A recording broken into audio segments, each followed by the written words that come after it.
As promised, more on email marketing, specifically the abandoned cart and the post-purchase upsells. We're not going to touch too much on the newsletter side of things because that's just dependent upon your niche, like we talked about in the last video.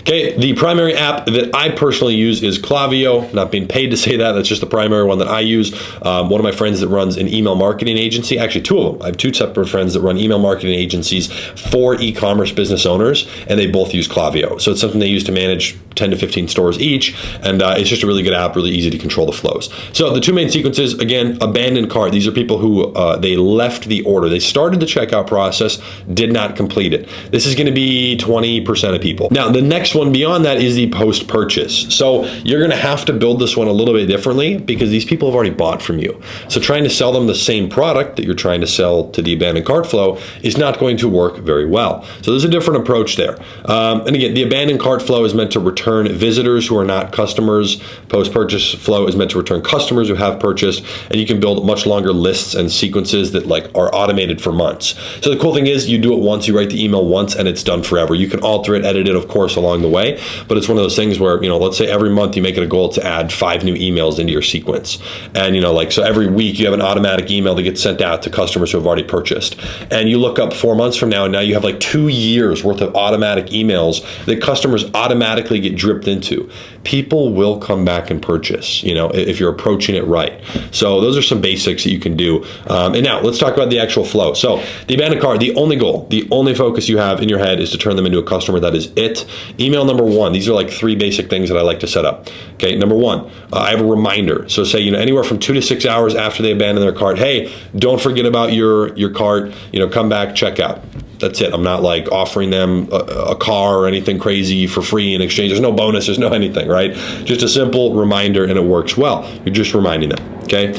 Email number 2 is about 24 hours after, not after this email, after their initial place where they abandon the cart. The reason I do it like this is because let's say you did it 24 hours after this one, okay? And let's say you sent this one 4 hours after they were abandoning the cart, okay?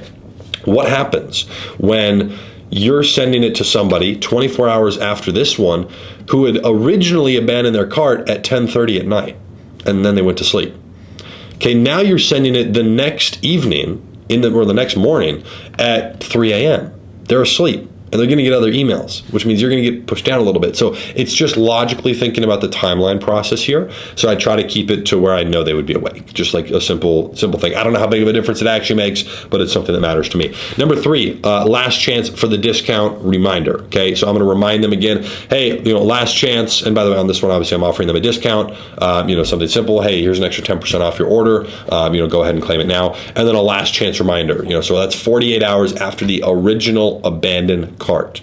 Okay, so the next day, hey, it's ending soon. Feel free to use this code. It's going to go away. We want to make sure you complete your cart before we stop saving it inside of our system. Something super simple like that. These are short emails, a couple sentences each. I'm not writing a novel. I'm not putting in a video or pictures, nothing crazy. By the way, when you add a lot of pictures, videos, a big logo or anything inside of your emails, you have a higher and higher chance of hitting their spam inbox. So that's just something to keep in mind, but this is what a rough abandoned cart intro flow would look like. Now, again, over time, add more to this. You can have automatic abandoned cart email sequences that last a year. Literally, you can keep sending to those people. You have their information. People will unsubscribe. That's fine. But you're going to continue to get customers to come back slowly. But the more you scale, that means the more abandoned carts you're going to get, the more people being pushed into this, which means the more people coming back. So it's just all a big circle, right? Which is great. So let's talk about the post-purchase. What do you do for customers who are already they've already purchased? Number 1, I'm thanking them for their order. Okay, I'm offering them a special deal, something that I usually say is for customers only. So I'm acknowledging that they've purchased. And what I'm trying to do here is increase the customer LTV. So this is a concept you might hear marketers talk about. I do a lot of other people, whatever. It's called lifetime value. So a lot of companies typically don't make money on the front end, and that might come as a shock to some people, but look at Netflix. I think their subscription's $10, $12, whatever it is. Well, I doubt you they're getting a customer maybe now that they have such general awareness, but with the amount of money that they spend in marketing to get that general awareness where they can't track the ROI, I bet you they're losing money on the front end. They're not acquiring every customer for under $12. Now, the reason that they would do that is pretty simple. It's because they know the LTV. They know the number that most businesses don't. They know their lifetime value. It's just like how Starbucks, I couldn't believe this statistic when I heard it, but the average customer at Starbucks, their lifetime value is over $14,000. Crazy.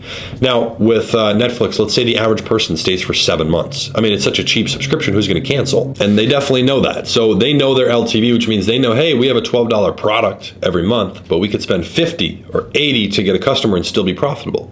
So over time, you'll need to know that number for your own marketing if you really want to scale. Now, I personally believe that you can always be profitable on the front end if you are really good at advertising. Now, that doesn't necessarily mean that's the goal. Every company has a different goal. I have friends who run startups, and for them it's not all about the return up front. It's just not.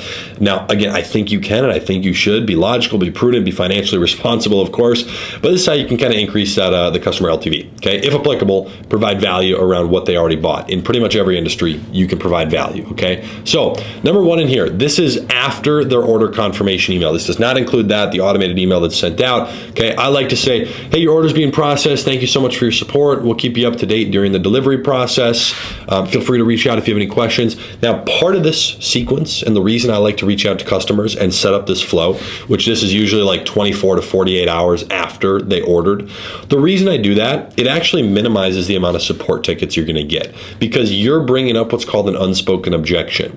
And now that's more of a sales word, is the unspoken objection. It's a phrase used for people who are objecting to something or whatever. But when you're bringing up the unspoken objection in sales, you're bringing up their concern that they have, they just haven't said it yet.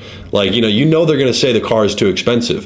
So you bring it up. Yeah, we know our cars are expensive for sure. The Tesla's expensive if somebody's selling you on a Tesla, but you save all the money here. Like you give them the logic behind it. So the same thing is applied here, which is where instead of them reaching out, asking what's going on with the order, you're reaching out to them before they do, because they will. A lot of people will. And so it's just one of those things that actually minimizes the support. It helps overall customer satisfaction. There's been a bunch of studies that prove that. So just reaching out proactively. Be proactive, not reactive. That's a great way to think about it.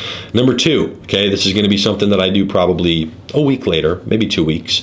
And then the reason I do this a little bit further out versus you see the abandoned cart right here where we tighten this up. This is like 24 hours after, 48 hours. I'll have one that's like 4 days in a week. I'll do more for the abandoned cart right away.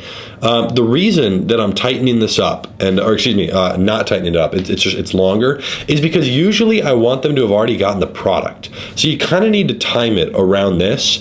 Is if your delivery times are 5 to 7 days, then you might want this one to go out like 10 days after. And the reason I do that, I just want them to not be reminded that, hey, why would I order from this company? I haven't even gotten the product. That usually creates some support tickets I've noticed over the years. So it's just one of those things. We're offering them a discount on this one. Hey, 20% off this week for our customers only. Come back and shop again. Save 20% site-wide on your entire order. Ends this weekend. Now, don't use it with the discounts that are on the store. You need to give them a separate code. Maybe the code is customers only. You never know. So whatever code you want to give them is totally fine. But again, I usually try to time this so even if it's 2 or 3 weeks after, whenever they're getting the product, space it a few days after that. I'm going to assume that your customer had a positive experience. Okay, I hope so. If not, these emails will not be well received. But very simple, as you work on the custom packaging, they're happy with their order, decent support in case they reached out, all this stuff is going to start working better. So that's like the second basic email. Number 3 is a reminder, usually like a couple days after this one. If this one's like, hey, this week only, I send this out on a Monday or Tuesday, who knows when it goes out because it's based on an automatic timeline. And then a couple days later, hey, 20% off ends tomorrow. It's just a gentle reminder. I'm not trying to pitch, hard sell, force anything down somebody's throat. It's just, hey, here's the discount. Don't forget about it. We appreciate you being a customer. We're a small business looking to grow. I hope you had a good time ordering. And if there's anything else we can ever, do for you, please let us know. Like, you're just genuinely taking the I care, the I actually give a damn approach. And I really like that approach simply because most people don't take it. So that is what a simple post-purchase sequence looks like. Now, it never is just 3 emails. I'm always running more than that. I'm always setting up 5, 8, 10, 20. And as things go on, as time goes on, as I do more sales, I'm going to add more of them. And I'm usually going to tighten up the timeline and do it a little more frequently because you have more volume in there now, so you can make more money. It's just one of those things to think about. But these are like 3 basic emails that you can set up for both of these. Klaviyo is going to be a great app for you. If you go over to the Shopify App Store, you'll see Klaviyo right there when you search email marketing. There's a lot of other apps as well. MailChimp's a primary. People use a lot of these. Obviously, I'm all for testing. You already know that. I like to test things. Go ahead, test something else. Test OmniSend. Test Seguno. I've never even used that, but try different things if you really want to. The thing is, you can't really just switch an email marketing platform as easily as you can something else, because all those emails are written, everything's set up. It's going to be a different layout. It's going to send differently. You got to be linking up like SMTP servers and stuff. So I would just stick with Klaviyo. In my opinion, easiest setup. It's solid. It's been around for a long time. A lot of people use it. Very simple recommendation, but do what you want. So that is email marketing in a nutshell. We keep it really simple. Those are kind of the examples of the emails, when I send them, what I say. And again, they're really short, really simple. And yeah, that's how we do it.